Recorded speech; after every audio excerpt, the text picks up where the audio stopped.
আসসালামু আলাইকুম। আশা করি তোমরা সবাই অনেক অনেক ভালো আছো। যারা এসএসসি অথবা মেট্রিক শিক্ষার্থী এবং পরীক্ষার্থী তাদের জন্য খুবই সহজ একটি কোশ্চেন নিয়ে আজকে আমরা আলোচনা করব কুমিল্লা বোর্ড 2025-এর সাফিক্স এবং প্রিফিক্স কোশ্চেনটি। সো আমরা যদি এখানে দেখি, malnutrition is a great problem in our society.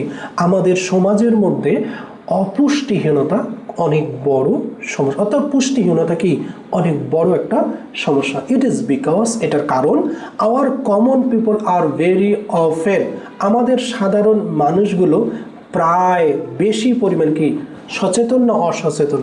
অবশ্যই অসচেতন। তাহলে আমরা যদি অ্যাওয়ার্ড শব্দটাকে আনঅ্যাওয়ার করি তাহলে কিন্তু আমাদের হয়ে যায় আনঅ্যাওয়ার, অর্থাৎ অসচেতন অফ দ্য ফুড ভ্যালু, খাদ্যের মূল্যমান সম্পর্কে। দে ডু নট নো, তারা জানে না হুইচ ফুড আর। এখন আমরা যদি এখানে দেখি, তারা জানে না কোন খাদ্যগুলো কি পুষ্টিগুণ সম্পন্ন। সো আমরা যদি এখানে আর শব্দটা দেখি, আর শব্দটা এখানে হলো আমাদের বি ভার্ব, আর আমরা জানি যে বি ভার্বের পর কি বসে? একটা অ্যাডজেক্টিভ বসে। তাহলে কি হবে? নিউট্রিয়েন্টস। অর্থাৎ তারা জানে না কোন খাদ্যগুলো পুষ্টিকর, and which food are not, এবং কোন খাদ্যগুলো নয়। They are prefer costly and taste food. So এখন তারা কি? তারা কেবলমাত্র অধিক পছন্দ করে দামি এবং কি ফুড। যেহেতু ফুড আমাদের নাউন, সুতরাং নাউনের পূর্বে বসবে আমাদের একটা অ্যাডজেক্টিভ, আর এখানে যেহেতু টেস্ট শব্দটা আছে, এই ক্ষেত্রে আমরা টেস্টি পাবো, tasty food. For this reason, এই কারণে মেনি অফ দেম সাফার, তাদের অধিকাংশই ভোগান্তিতে ভোগে ফ্রম হেলথ প্রবলেমস। সো এখানে দেখি প্রবলেমস শব্দটা আমাদের কিন্তু প্লুরাল, সুতরাং ভেরি শব্দটা হবে কি? ভেরিয়াস প্রবলেম, অর্থাৎ ভেরিয়াস হেলথ প্রবলেম, অনেক প্রকার স্বাস্থ্য সমস্যা থেকে তারা ভোগে। মেনি অফ দ্য প্যারেন্টস, পিতামাতার অনেকেই লেট দেয়ার চিলড্রেন হবে, কারণ এখানে ই শব্দটার চাইল্ড শব্দটাকে প্লুরাল করতে, অর্থাৎ চিলড্রেন, আরিয়ান চিলড্রেন। তাহলে অনেক পিতামাতায় তাদের সন্তানদেরকে দেয় ইট খেতে, এক্সেসিভ ফাস্টফুড, অনেক বেশি ফাস্টফুড খাদ্যগুলো।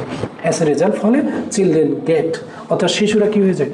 মোটা হয়ে যায়, বাল্কি। এটাকে আমাদের কি বানাতে হবে? অ্যাডজেক্টিভ বানাবো। অ্যান্ড লিডেন, অ্যান্ড যেহেতু আমাদের আছে, সুতরাং হেলথ শব্দটা নাউনের পূর্বে বসার কারণে এটা হবে আমাদের অ্যাডজেক্টিভ হেলদি, আর বিপরীত হওয়ার কারণে আনহেলদি। ঠিকই বলছে, অ্যাজ এ রেজাল্ট, ফলে children get bulky and lead an unhealthy life. Though some people spend much money for food, যদিও কিছু মানুষ অধিক পরিমাণ ব্যয় করে খাদ্যের জন্য, they hardly understand, তারা বুঝেই না the dash of balanced diet. So এখানে আমাদের ইম্পর্টেন্ট শব্দ দেওয়া আছে, ইম্পর্টেন্ট শব্দটা কিন্তু আমাদের অ্যাডজেক্টিভ, কিন্তু আমরা যদি সেন্টেন্সে দেখি এখানে দা শব্দটা আছে, আর দা শব্দটা হলো আমাদের আর্টিকেল, আর আমরা এটা জানি যে আর্টিকেলের পর কি বসে? একটা নাউন বসে, অর্থাৎ ডিফারেন্স কি importance of balance diet and for eating. এখন আমরা যদি এখানে দেখি, প্রপার শব্দটা আছে আমাদের, ডায়েট শব্দটা হলো আমাদের নাম, proper diet their children. So এখানে proper diet for their children. So এখানে ডায়েট শব্দটা আমাদের নাউন হওয়ার কারণে আমাকে প্রপার তো অ্যাডজেক্টিভই, সুতরাং আমাকে এটা বিপরীত অর্থ করতে হবে, ইমপ্রপার, অর্থাৎ সঠিক নয় এমন খাদ্যগুলো তাদের সন্তানেরা কি? তাদের diet, their children suffer from the deficient of vitamin.